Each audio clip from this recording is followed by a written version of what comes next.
Hello, I'm Jennifer Greif Green. I'm here from the Wheelock College of Education and Human Development. We know from research that most children and adolescents who have mental health need never receive any mental health services, but those who do are more likely to receive it in their schools than anywhere else among US youth. However, schools are significantly under-resourced to provide mental health services and support to students. So even when students are experiencing mental health crises, there are often too few staff and too few resources available to support them during that process. My research team has been working as part of a coalition called the Boston Youth Mental Health and Crisis Intervention Coalition with a number of community partners, including Boston Public Schools, the Boston Police Department, and Boston Medical Center, to try to answer questions about youth need for mental health services and use of emergency mental health services, as well as disparities in emergency mental health service access. We also have a number of research partners from BU and Boston Medical Center and UMass Lowell who are involved in this research project. And my research team's specific interest is in understanding the role of police in responding to mental health or behavioral health crises in schools. And our aim is to better understand when, where, and why police are being called in to respond to a mental health emergency in schools as a way to provide information back to school staff and school systems so that they can better address the behavioral health needs of students and reduce calls to police.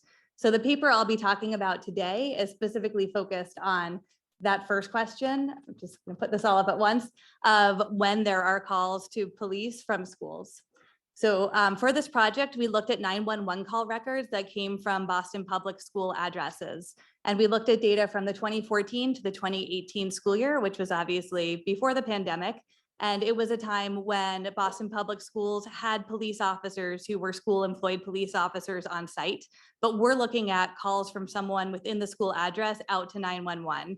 So we interpret this information from these calls as a sign that someone within the school perceived that there was distress or concern or something occurring at the school that the school did not have sufficient resources to respond to, and someone made a decision to call out to 911.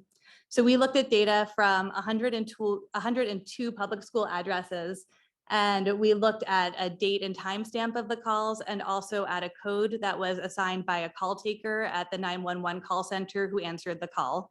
And we were specifically interested in two of the call taker codes that were assigned.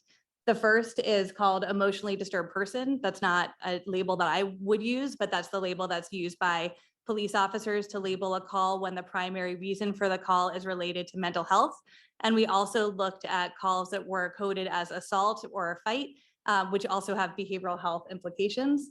And what we found was that over the course of these 4 school years, there were over 12,000 calls to 911 that came from Boston Public School addresses. So on average, there were about 3,000 calls a year coming from Boston school addresses to 911. And that amounts to an average of 16 calls per day that schools are in session on an average school day. And our information down here is at the bottom about this article. I should mention many of those calls were hangups or abandoned calls, but they still required a police officer to call back or to respond to the call. On the far panel, we're showing data here by hour of day when these calls occurred. And at the top panel, we have all calls. The second panel has those EDP or mental health related calls.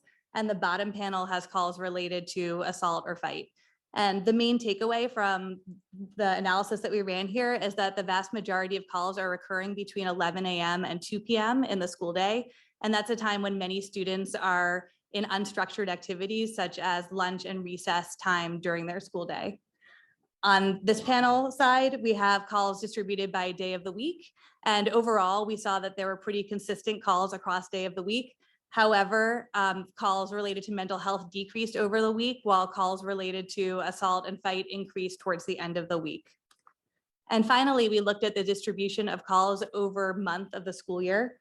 And what we found is that during the school year, there was a dip in calls in the winter months, but that there was an increase in calls at the end of the school year. And in particular, even though there are fewer days of school in the month of June than any other month of the year, that was a month where on average per day that school was in session, there were the most calls to police occurring from the schools that we looked at.